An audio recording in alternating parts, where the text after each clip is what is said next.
Y vamos buscando en Mateo capítulo 5, versículo 43 al 48.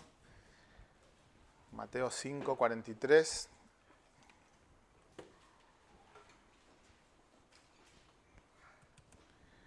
Al 48.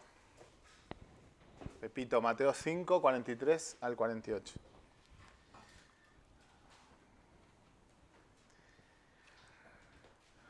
¿Sí? ¿Lo tenéis? Dice, oíste que fue dicho, amarás a tu prójimo y aborrecerás a tu enemigo. Pero yo os digo, amad a vuestros enemigos, bendecid a los que os maldicen, haced bien a los que os aborrecen y orad por los que os ultrajan y os persiguen, para que seáis hijos de vuestro Padre que está en los cielos, que hace salir su sol sobre malos y buenos, que hace llover sobre justos e injustos. Porque si amáis a los que os aman, ¿qué recompensa tendréis? ¿No hacen también lo mismo los publicanos? Y si saludáis a vuestros hermanos solamente, ¿qué hacéis de más? ¿No hace también así los gentiles? Sed pues vosotros perfectos, como vuestro Padre que está en los cielos es perfecto. Para mí esta enseñanza es el resumen de las enseñanzas que vienen anteriormente. El Señor viene hablando de la ira, viene hablando del divorcio, viene hablando de la venganza, y viene corrigiendo un pensamiento que el pueblo tenía en su corazón, podríamos decir, por una mala enseñanza, por una mala interpretación, pero sobre todo lo que quiero que veamos es esto, ¿no? Es el Señor corrigiendo a personas que eran parte de su pueblo.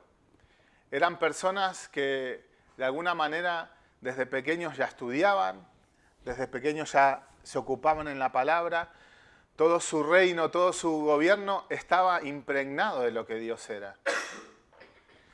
Hay un pastor que dice que aunque muchas veces se compara a Estados Unidos con Israel, no tiene comparación. No hay comparación con lo que era el pueblo de Israel como nación, me refiero. Evidentemente había gente inconversa, evidentemente había gente engañada, evidentemente había gente endurecida, pero era un pueblo que estaba, que cuando se levantaba por la mañana pensaba en el Señor, veía al Señor en sus leyes, en su trabajo, en lo que hacía, en todo lo que vivía, Dios estaba presente. Otra cosa es que esté en su corazón, ¿no? Pero Dios estaba presente. Y podíamos decir que exteriormente era un pueblo que conocía al Señor. Y el Señor viene a corregir a su propio pueblo y a un pueblo que le conocía. ¿Y hacia dónde apunta el Señor? Porque si nosotros pensamos en lo que viene hablando Jesús aquí, está hablando de las relaciones. Está hablando de la ira, está hablando de la venganza, está hablando del divorcio, está hablando de la lujuria, está hablando de las relaciones entre personas, ¿no? Y bueno, nos podíamos quedar con estos principios y decir, son importantes. El Señor me enseña que no pague a los demás como ellos me pagan a mí. El Señor me enseña que en el matrimonio hay un pensamiento del Señor importante y que las cosas que suceden muchas veces en nuestro matrimonio son por la dureza del corazón, ¿no? El Señor me habla de la ira, de que tengo que controlar, de que tengo que tener un dominio. Y yo puedo pensar en todas estas cosas y están bien. Tenerlas en cuenta, las tenemos que tener en cuenta y las tenemos que enseñar. Pero Jesús, en esta última enseñanza, cuando habla de los enemigos, aparte de hablar de un amor que para nosotros es imposible, porque si a veces nos cuesta amar a los que amamos, ¿cuánto nos costará amar a los que nos hacen mal, a los que nos aborrecen? Yo sé que es fácil pensar en esta situación cuando quizás no estamos en un momento evidentemente de enemistad o no estamos sufriendo una persecución o un dolor, ¿no?, por una persona. Pero cuando uno está en esta situación, si todos somos sinceros, es difícil pensar bien incluso de una persona que nos está aborreciendo.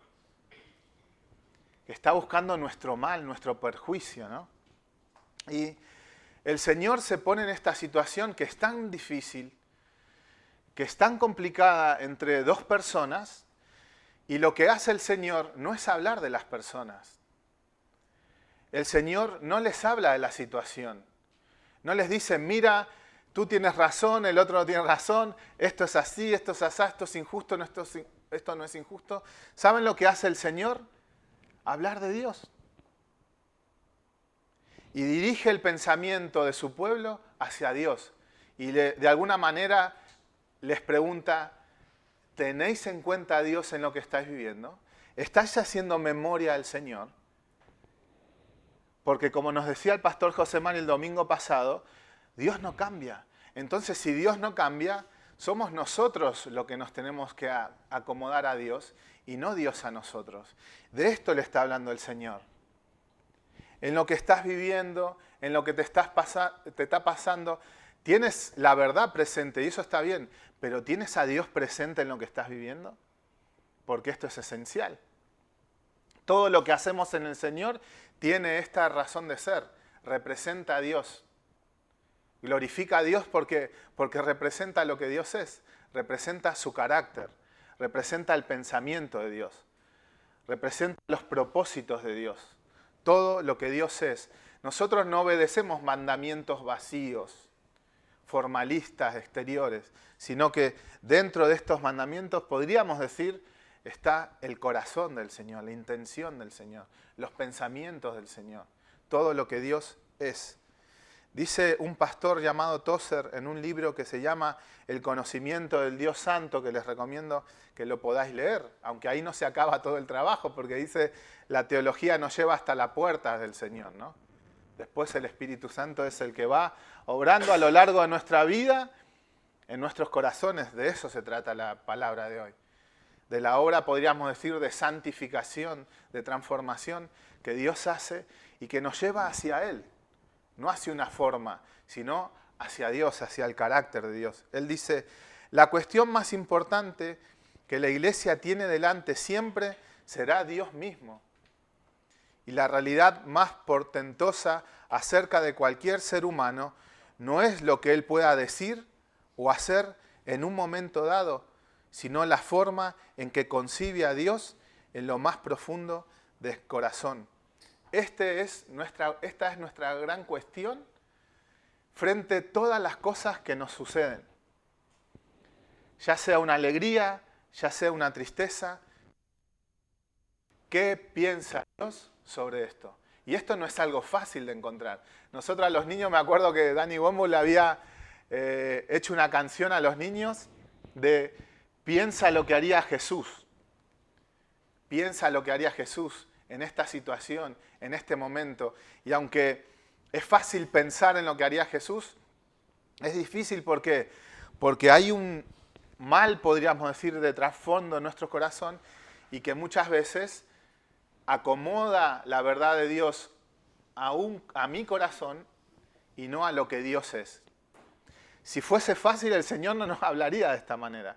Si fuese fácil, no tendríamos un Jonás, que ahora vamos a ver, no tendríamos un Abraham, que también se equivocó, no tendríamos un David, que también se equivocó, no tendríamos un montón de personas que amaban al Señor, que tenían presente al Señor en sus vidas, que servían al Señor, pero que también muchas veces malinterpretaron a Dios. Y no supieron resolver la situación que tenían delante porque su pensamiento no fue dirigido hacia Dios, sino hacia la interpretación de la verdad que ellos tenían en su corazón. Nuestro corazón tiene esta tendencia a malinterpretar. No sale simplemente de un corazón hereje o que quiere engañar, sino que nuestro corazón tiene la tendencia a adaptar a Dios a lo que nosotros pensamos, a lo que nosotros sentimos, a lo que nosotros creemos o queremos creer. Esto es un mal que tenemos en nosotros. Y por eso necesitamos que una y otra vez el Señor nos recuerde que necesitamos pensar en Él. Que necesitamos que Dios nos lleve a sus pensamientos, a sus caminos y a sus propósitos. Oíste que fue dicho, amarás a tu prójimo y aborrecerás a tus enemigos. Pero yo os digo, amad a vuestros enemigos, bendecid a los que os maldicen, haced bien a los que os aborrecen y orad por los que os ultrajan y persiguen. Esta era una verdad que estaba en Levítico, capítulo 19, 17 y 18. Y dice, no aborrecerás a tu hermano en tu corazón, razonarás con tu prójimo, para que no participes de su pecado. No te vengarás, ni guardarás rencor a los hijos de tu pueblo, sino amarás a tu prójimo como a ti mismo, yo Jehová. Esta era una enseñanza clara del Señor, pero que su propio pueblo, y muchos de ellos, gente que amaba al Señor, había malinterpretado. Lo llevó a su corazón, a su manera humana de ser, y dijo, amo a los que me aman, amo a los que amo a Dios, pero aborrezco a mis enemigos. Y el Señor no les estaba diciendo esto. ¿Por qué? Porque los estaba guardando de la venganza, los estaba guardando de la ira, los estaba guardando de su propia justicia. Entonces, su pueblo había malinterpretado a Dios o la enseñanza de Dios, y muchas veces, como decía antes, lo hacía sin pensar, podríamos decir, ¿no? Uno de estos ejemplos que tenemos en la Biblia es Job. ¿Quién no quiere ser como Job en sus inicios? ¿Quién no quiere ser como Job en su obediencia, en su entrega al Señor, en su dar al Señor, en su gratitud? Pero Job también tenía un pensamiento equivocado de Dios.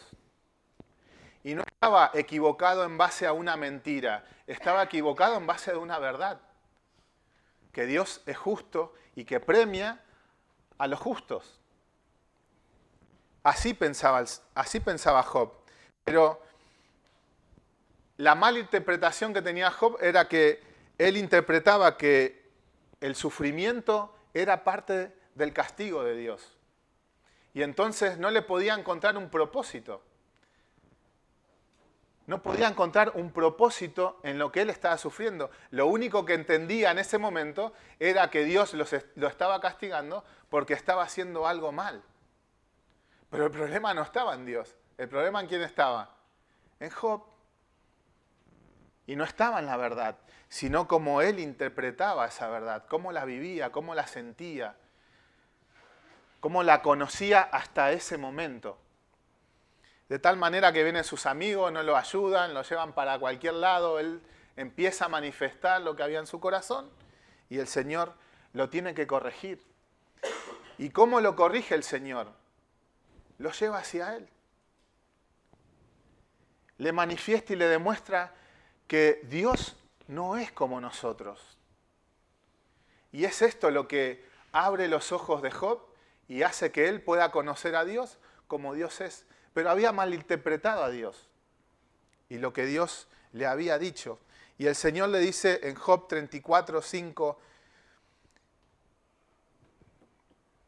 porque Job ha dicho, yo soy justo y Dios me ha quitado mi derecho. He de mentir, dice Job 48, ¿invalidarás tú también mi juicio? ¿Me condenarás a mí para justificarte tú? ¿Me condenarás a mí para justificarte tú? Le dice el Señor a Job. Job era una persona que amaba a Dios. Job era una persona agradecida con Dios. Era una persona que guardaba de su casa. Era una persona temerosa del Señor. Pero era una persona que necesitaba conocer más a Dios. Lo mismo que nos pasa a nosotros. Muchos de nuestros problemas y de nuestros conflictos es porque hay una mala interpretación del Señor que Dios tiene que corregir. Por eso actuamos mal, por eso reaccionamos mal. Y muchas veces nos justificamos en una verdad porque conocemos parte de la verdad. Pero necesitamos llevar nuestros ojos y nuestros pensamientos al Señor. Las razones no tienen que ver con las circunstancias o las personas, tienen que ver con el carácter de Dios. Nosotros podemos encontrar razones para manifestar que una situación es injusta y tendremos razón, pero no porque tengamos razón quiere decir que tengamos a Dios, o que estemos representando a Dios, o que estemos caminando en los propósitos del Señor. Y muchas de estas razones hasta pueden ser bíblicas, pero no representar el carácter de Dios. ¿Por qué el Señor le dice que tienen que amar a los enemigos? ¿Por qué el Señor les habla así? Esto es lo que nos tenemos que preguntar cuando nos acercamos a una verdad del Señor. ¿Por qué Dios nos habla así? Porque en todo hay una razón de ser. Dios no hace nada incoherente. Y el Señor les dice por qué tenemos que amar a nuestros enemigos y no responder de la manera que ellos nos tratan. Y dice, para que seáis hijos de vuestro Padre, que está en los cielos, que hace salir su sol sobre malos y buenos, y que hace llover sobre justos e injustos, para que seáis hijos de vuestro Padre, que está en los cielos, que hace salir su sol sobre malos y buenos, y que hace llover sobre justos e injustos. No se trata de si funciona o no funciona. No se trata de si me satisface o no me satisface. No se trata de si tengo razón o no tengo razón. Se trata de Dios. Se trata de la gloria de Dios. ¿Y qué significa la gloria de Dios? Significa lo que Dios es.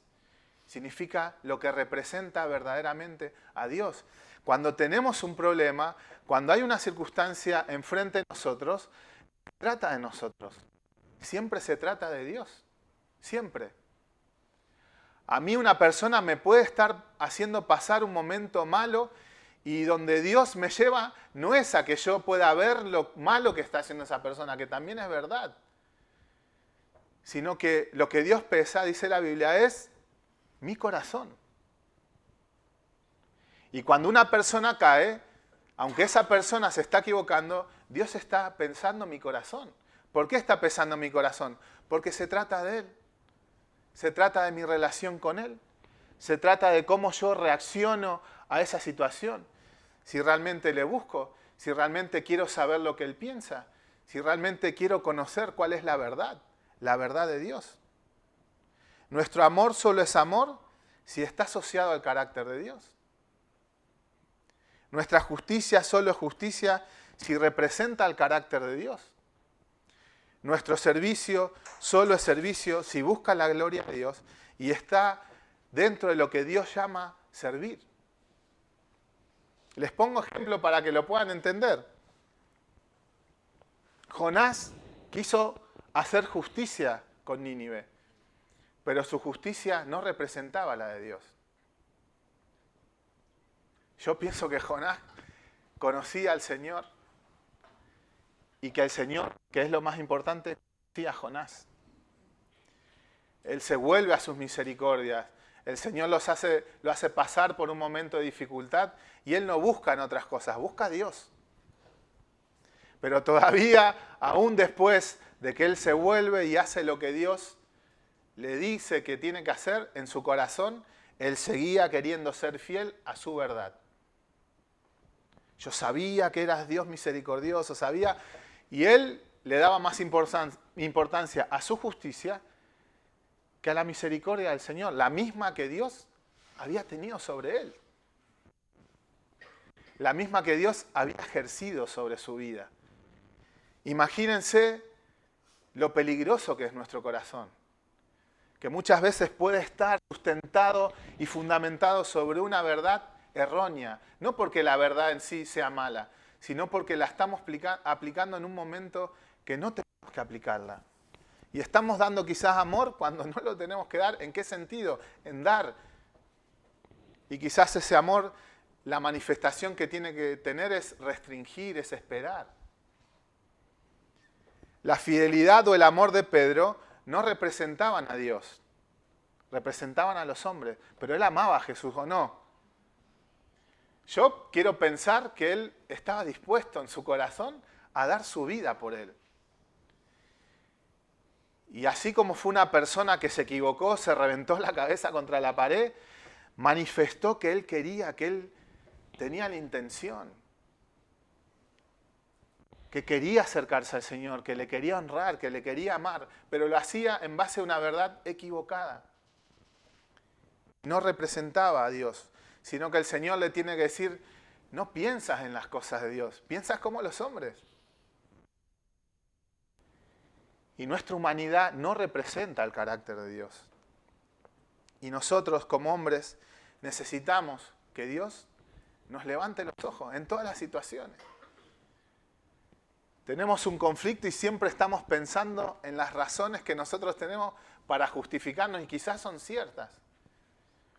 Pero no es el lugar donde Dios te quiere. Quieres que levantes tu mirada y que pienses en Él. Samuel, el profeta Samuel, que también era un hombre del Señor, en un momento se dejó guiar por sus ojos. Y el Señor le tiene que decir, Samuel, tú mira lo que miran tus ojos, pero yo miro el corazón. El Señor tiene que cambiar y confrontar el concepto que Samuel tenía de gracia, ¿no? Qué gracia que tiene, este tiene que ser el rey. Y el Señor le dice, Samuel, estás equivocado. Lo que es importante para ti no es importante para mí. Entonces, es esto lo que yo tengo que pensar en mis actitudes, en mis opiniones, como nos hablaban recién cuando participamos del pan y del vino, examinar nuestro corazón y no dar por hecho que porque yo creo que eso es lo correcto, verdaderamente esto está representando al Señor. Porque Él hace salir su sol sobre malos y buenos. Y aunque Dios actúa así, no es injusto. No lo es. Y nosotros necesitamos acercarnos, necesitamos conocer cómo Dios actúa verdaderamente con su justicia. Cuando somos nosotros los que nos conformamos a Dios, entonces es cuando nos separamos verdaderamente del mundo. Esta es la verdadera santificación o la verdadera santidad. El hombre conformándose a Dios. No son las cuestiones. No porque tú hables más de la Biblia que está bien, quiere decir que tú seas santo. O porque vengas a la iglesia y no faltes ningún culto, o porque no digas ninguna mala palabra. O porque cumplas con la mayoría de las cosas de las que Dios te pide. Porque ahí tenemos al joven rico.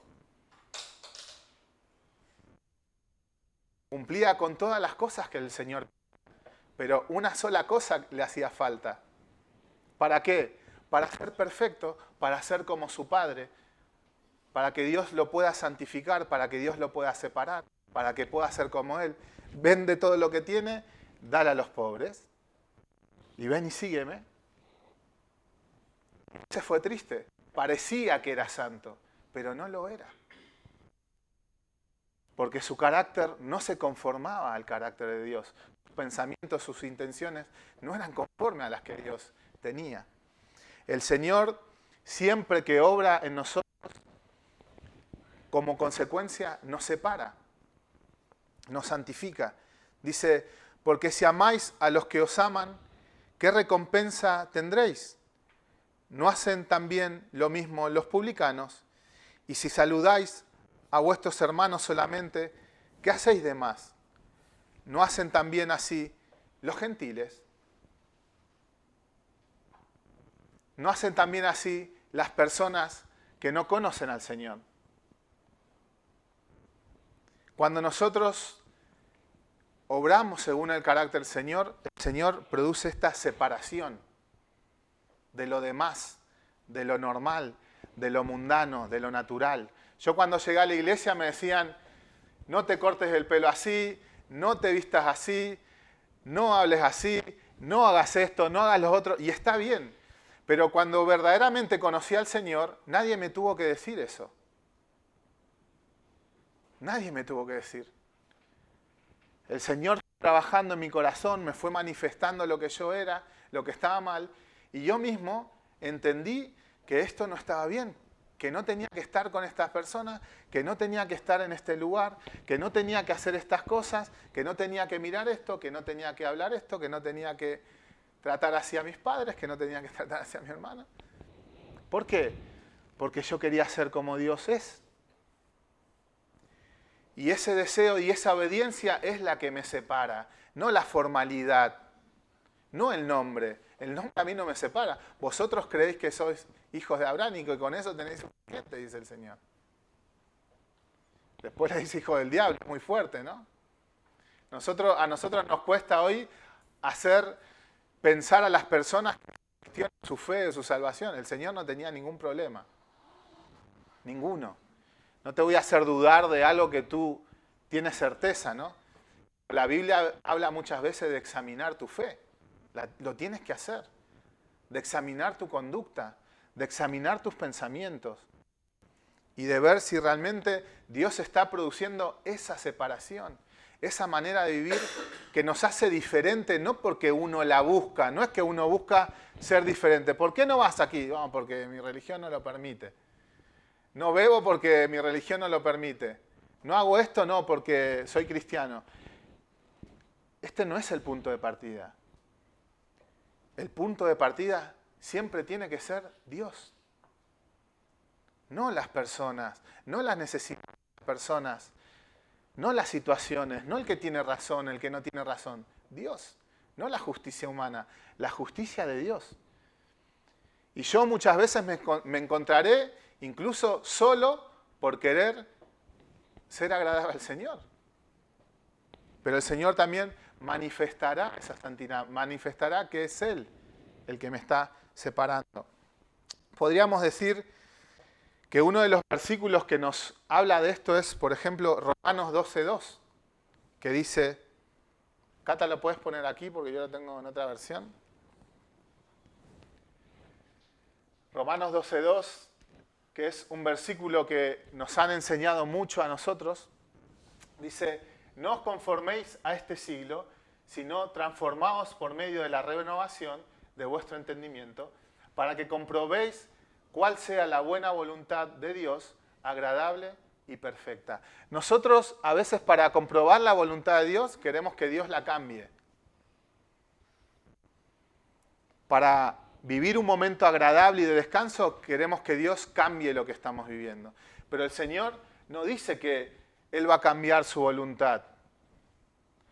Él dice que nosotros cambiaremos, seremos transformados cuando renovemos nuestra manera de pensar. Es en nuestra manera de pensar de Dios en donde está nuestro problema. Y es de esta manera que Dios nos santifica, cambiando nuestro concepto de Dios. Aquí es donde está nuestra necesidad. 1 Pedro 1:13 dice, por tanto, ceñid los lomos de vuestro entendimiento, sed sobrios y esperad por completo en la gracia que se os traerá cuando Jesucristo sea manifestado. Como hijos obedientes, no os conforméis a los deseos que antes teníais, estando en vuestra ignorancia, sino como aquel que os llamó es santo, sed también vosotros santos en toda vuestra manera de vivir. Sed también vosotros santos en toda vuestra manera de vivir, porque escrito está, sed santo, porque yo soy santo. ¿No es lo que Dios te está pidiendo en la circunstancia, en la situación que estás viviendo? Que seas santo. ¿Y qué significa esto? Que pienses como Él piensa. Que traigas a Dios a tu manera de vivir. No que seas un religioso, sino que tengas en cuenta a Dios. Pablo se lo dice a Timoteo, ¿no? Acuérdate de Jesucristo. Acuérdate. Acuérdate que este es el problema del ser humano, que no nos acordamos de Jesucristo. Sed santo porque Dios es santo. Y de otra manera, lo leíamos en el versículo 48, sed pues vosotros perfectos, como vuestro Padre que está en los cielos es perfecto. En todas las cosas que vivimos, sean injustas o justas, las provoquemos nosotros o las provoquen otros, sean dentro de la iglesia o fuera de la iglesia, siempre estará presente este llamado o esta responsabilidad delante de Dios. Sed santo porque yo soy santo. Sed perfectos porque yo soy perfecto. No hay circunstancia o razón que pueda justificar otra actitud que no sea esta. No la hay.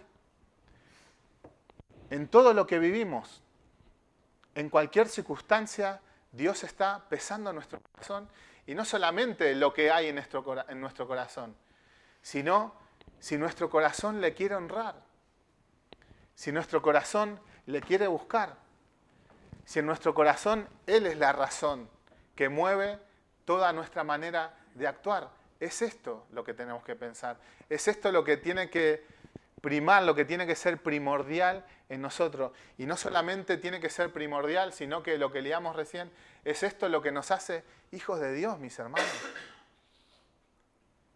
Hijos de Dios, mis hermanos. Claro que tenemos que predicar el Evangelio. Claro que tenemos que hablar del Señor.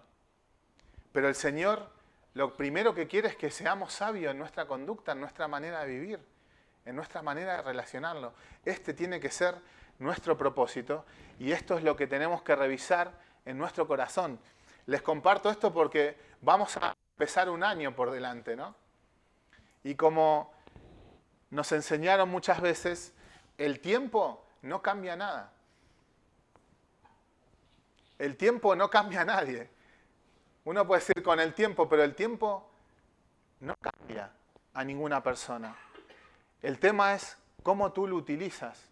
Y si sigues solucionando las cosas de la misma manera que las has solucionado hasta este momento, el año que viene será igual o peor que el año pasado. Tiene que haber una renovación en nuestro pensamiento.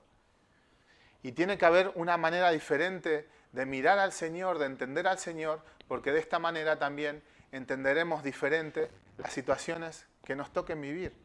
Cuidado, mis hermanos. Cuidado, porque cuando el Señor dice, el que piense estar firme, mire que no caiga, no está diciendo que uno no tiene que buscar la firmeza. Claro que la tiene que buscar.